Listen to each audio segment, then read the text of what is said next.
Breaking news from WRAL. Coverage you can count on. Law enforcement is still searching for an escaped inmate convicted of murdering a child. It's still 21 hours now after he escaped. When we expect to hear from authorities if he's not caught in the next few hours. And this morning, you step outside, already feel a difference. The humidity dropping off a little bit. I'll show you how long this pleasant weather is going to last coming up.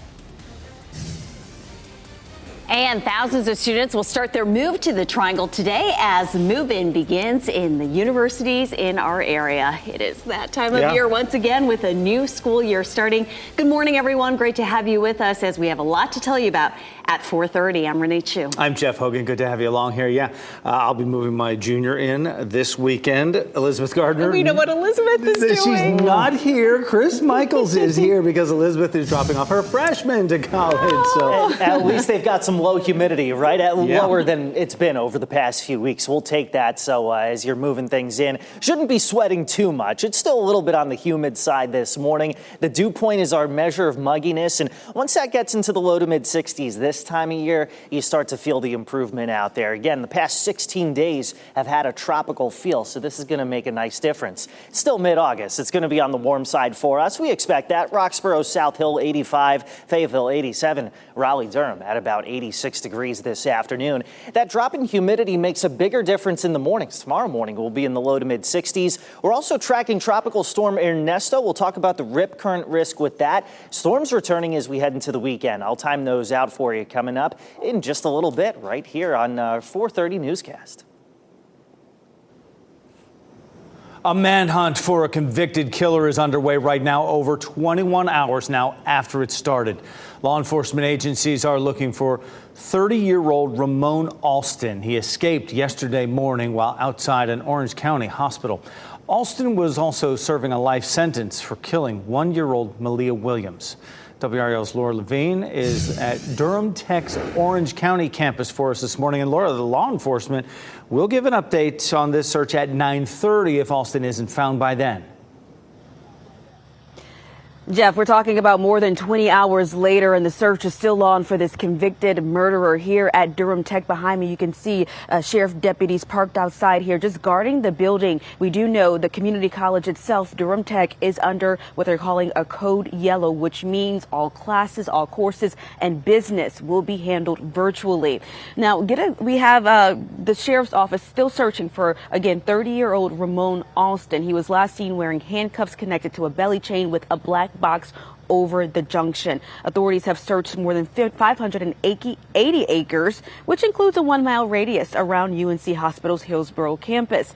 Alston escaped Tuesday while he was being transported to receive care at the hospital. He freed himself from leg restraints, still in handcuffs, jumped out and ran into the adjacent woods. Now, investigators believe he did have help getting away. We spoke to several people here in this area impacted by this, including students who were trapped inside the college at the time. As you can imagine, very scary situation. We do know there is a $25,000 reward for anyone who has any information leading up to an arrest of Alston. And with that as well, we have a briefing happening this morning at 9:30 from authorities. We'll have the latest and we'll be following this story. Laura Levine, WRAL News, live in Hillsborough. We're also working to learn if anyone was hurt in a shooting in a Nightdale neighborhood.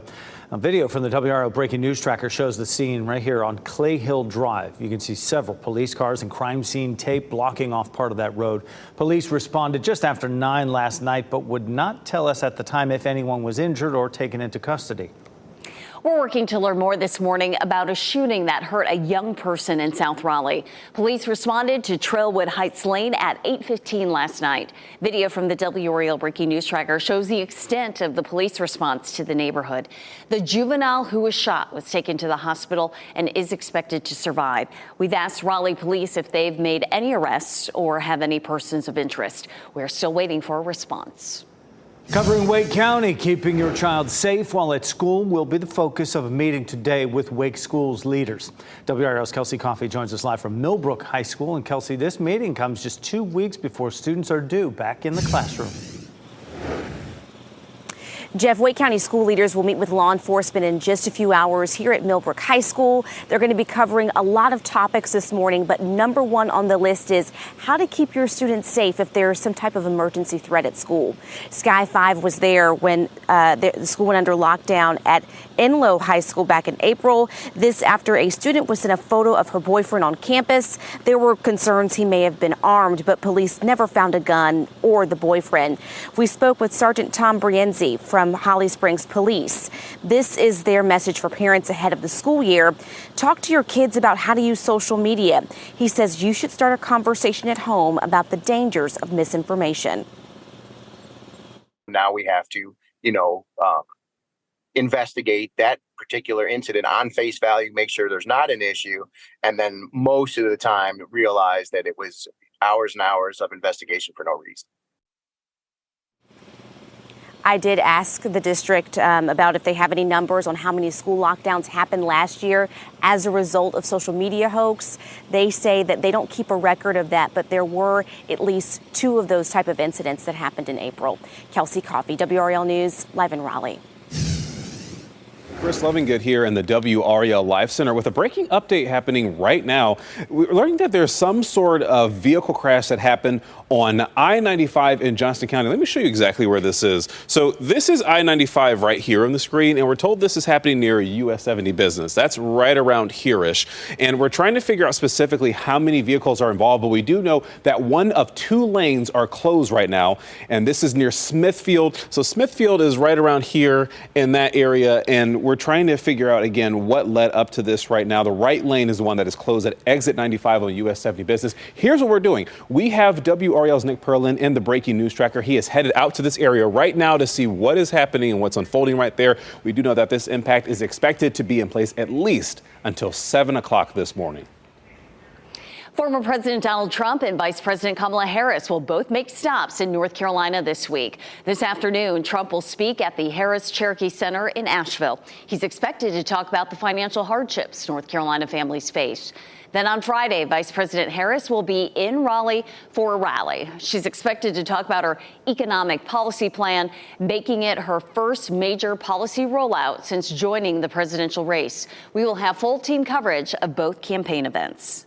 This morning, we're asking questions about this crash that ended with a car well off the road in Dunn. WRAL Breaking News Tracker captured this video at North Clinton Avenue and East Granville Street last night. You can see the extensive damage to the car as a result of the crash. We've asked State Highway Patrol what led up to this incident. We have not yet heard back. Tropical storm Ernesto is expected to reach hurricane strength sometime this morning as it moves north of Puerto Rico. Just before 11 last night, President Biden approved an emergency declaration for the island. The storm moved over the U.S. Virgin Islands early this morning, bringing heavy rain, strong winds, and storm surge with it. People in Puerto Rico prepared yesterday, filling up on gas, buying water, and other supplies. The island could see rainfall totals up to 10 inches in some places. There is concern about the possibility of flash flooding and mudslides. After passing Puerto Rico, Ernesto is expected to move into open waters and be near Bermuda on Friday. This morning, we'll expect to learn more about where inflation stands as the Fed considers dropping interest rates. The monthly Consumer Price Index will be released at 8:30 this morning. It tracks the change in prices of everyday goods we all use: gas, energy, groceries. Economists predict it will show inflation slowed in July. The Federal Reserve takes inflation rates into consideration when deciding whether to change interest rates. Now, their next rate decision is coming next month. College students starting at UNC Chapel Hill this fall will begin moving in today. Move-in will continue through Sunday ahead of the first day of classes on Monday. Students at NC State will start moving in tomorrow, and at Duke, move-in day is Saturday. General Motors is being accused of selling driver information. We'll tell you about the lawsuit filed that claims the company violated customers' privacy. And another hang-up in the trial of Brian Kohberger, the man accused of murdering 4 college students in Idaho. The prosecution's pushback against his request for a change of venue. And here's a live look at Clinton this morning. Good morning to you. It's going to feel nice for the next few days. The humidity will back off. Meteorologist Chris Michaels has a look at our temperatures for the rest of the week. From the WRAL Severe Weather Center, North Carolina's most experienced team of meteorologists. I'm meteorologist Chris Michaels. New this morning, just got this in from the Weather Service, a dense fog advisory in effect until 9 o'clock this morning for the Triangle and surrounding areas. It's going to be patchy, but it'll be pretty dense, especially near some of our lakes. That's why I just turned the tower light to purple for some of those clouds and low-hanging fog that'll be out there for the morning commute. Meanwhile, Roxborough, look at you, 59 degrees. How about that? Meanwhile, Fayetteville, it's 71, Southern Pines, 67. Raleigh, Goldsboro, good morning. You're at 69 degrees. Dog walking forecast, nice and comfortable for the most part this morning. Temperatures making their way into the middle 80s this afternoon as we continue to track Tropical Storm Ernesto. I'll show you what that means for your weekend beach plans coming up in just a little bit. United Airlines is working to rebook passengers on a flight to Rome after it was diverted because of a mechanical issue. The Boeing plane was en route from San Francisco to Rome yesterday when it was diverted to Sacramento International Airport. Thankfully, the plane landed safely. Video shows passengers getting off the plane with buses waiting on the tarmac. The airline has not released any information on what the mechanical issue was. Prosecutors in the case against Brian Kohberger have objected to the defense team's change of venue motion. Kohberger is accused of killing 4 Idaho college students in 2022. Prosecutors say Kohberger failed to argue that he would not receive a fair trial in the county where the murders happened. They also say changing the venue would not be convenient for people involved in the trial, including witnesses. A hearing to discuss the change of venue will happen later this month. The trial itself is set to begin next June. The fate of abortion rights will soon be in the hands of voters in a growing number of states. Voters in Arizona and Missouri will decide in November whether to enshrine abortion protections in their state constitutions. Proposed amendments in both states qualified this week to appear on the ballots. Nevada, Colorado, South Dakota, Maryland, and Florida all have similar proposed amendments on the ballot this fall.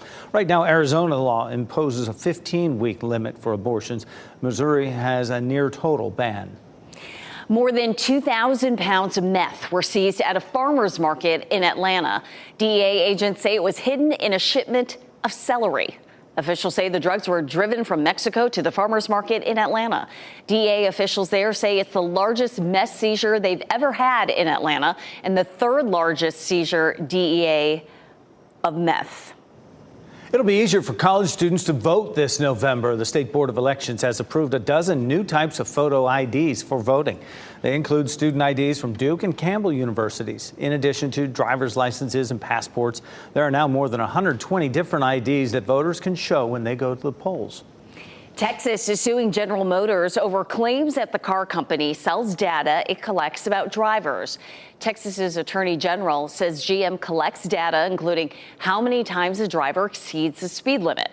The lawsuit claims GM then sells that data to companies that hand it over to insurance companies. The lawsuit claims GM deceives drivers by encouraging them to enroll in programs like OnStar, which allow GM to collect and sell that data. Happening today, a celebration of high-speed fiber internet to 30,000 homes and businesses in Rocky Mount. Governor Cooper, Representative Don Davis, and other community leaders will celebrate a new program for teachers and students in that area. Fiber internet company Brightspeed will donate to the nonprofit Communities in Schools NC is what it's called. The nonprofits and Nash County Public Schools are working together to provide access to Wi-Fi for everyone. And after that event, leaders will board a school bus to tour 3 transformed Nash County schools. Rocky Mountain Middle, Edwards Elementary, and Williford Early Learning and Professional Development Center have all been updated since Nash and Edgecombe County schools split. The first day of school for the traditional calendar is less than 2 weeks away. It's August 26th. Actress Julia Louis-Dreyfus will moderate a panel of female governors at the Democratic National Convention. Louis-Dreyfus won 6 Emmys for her role on the HBO show Veep, where she played the first female vice president. Her character eventually becomes the first female president. The nation's 8 female Democratic governors will be part of the panel at next week's convention. 4:47 is the time right now, and if you step outside today, we're going to notice a little less mugginess out there. That's going to be a big deal, Chris. Exactly. Yeah, I was actually out at the Chicago Earth, Wind and Fire concert Monday, and you already started to feel that little break in the humidity. We're going to feel it even more today. Live look over the capital city. Right now it's 69 degrees. I just told you, though, about a dense fog advisory that's in effect until 9 a.m. One of the downsides to our weather this morning, just be careful on the commute. But hey, at least it's not feeling tropical out there. We'll take that. Dew point in the 60s. Yeah, still a little humid, but it'll come down a little bit as we head into the afternoon. Exercise forecast, we're in the 60s for the next few hours. By midday, upper 70s, lower 80s. High temperatures today make their way into the middle 80s. Muggy meter showing kind of a tolerable to comfortable feel to the air, especially as we head into tomorrow. By Friday, starts to swing upward, and there you go. By Saturday and Sunday, back in that tropical feel with the chance for some showers and storms. So as you make your plans for the weekend, I wouldn't cancel them. I put the yellow there just to have a plan B, kind of typical for summertime that you see some scattered activity during the afternoon and evening. Here's why. I got an area of low pressure. With low pressure comes rising air. Comes a little bit more moisture as well. I could stand to see a few showers Friday night, but by Saturday and Sunday, things will be pretty scattered. Good thing with this area of low pressure, that counterclockwise flow is going to take Ernesto. It's going to push it away from us. That said, if you're heading to the beach, I need you guys to pay attention. And here's why I'm saying that. Yeah, it's moving to the north and it's going away from our coast, but this is going to be a Category 3 hurricane by Friday. It's going to be a large storm. So we start to see the rip current risk going up late this week into the weekend. So don't necessarily be fooled by the fact that this isn't directly affecting us. If you are going to the beach, you're going to need to keep an eye on those flags that are going to be out there. Back here inland, a high temperature of 86 today. How about that? Raleigh, 65 first thing tomorrow morning. That little dip in humidity makes a big difference, especially in our mornings. Still going to be warm Thursday and Friday. Highs mid to upper 80s. Maybe a few evening storms coming in out of the west. Friday, that front's going to stall with us for the weekend, so keeping the chance for scattered showers and storms in the forecast each afternoon. And then yet again, it's just copy paste into the forecast for early next week. You're looking at highs in the mid to upper 80s and scattered storms each afternoon, guys. Easy to remember all week with temperatures there. Katy Perry is in hot water with authorities in Spain for her latest music video. We'll tell you what she and her production team are accused of doing that could have caused environmental damage. Plus, the North Carolina Zoo is getting some well-deserved recognition. How our state's zoo ranks compared to others around the nation.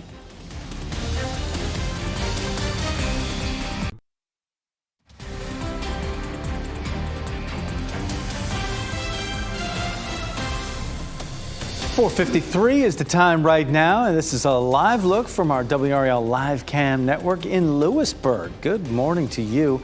Temps in the upper 60s, low 70s, very comfortable around the triangle and beyond. All right, parents, you want to hear this. Changes are being made after a nationwide scare involving lead in a children's snack. North Carolina health officials were first to discover high levels of lead in Wanabana apple cinnamon fruit pouches last year. 5 on your side's Keely Arthur tracked the contamination for months and explains what's changing now that it's over. This outbreak was unique and very serious. So the CDC, the FDA, and the state got together and created a report. Then they got on a call with 5 on your side and broke down how this will help protect kids. 519 children had high levels of lead in their blood.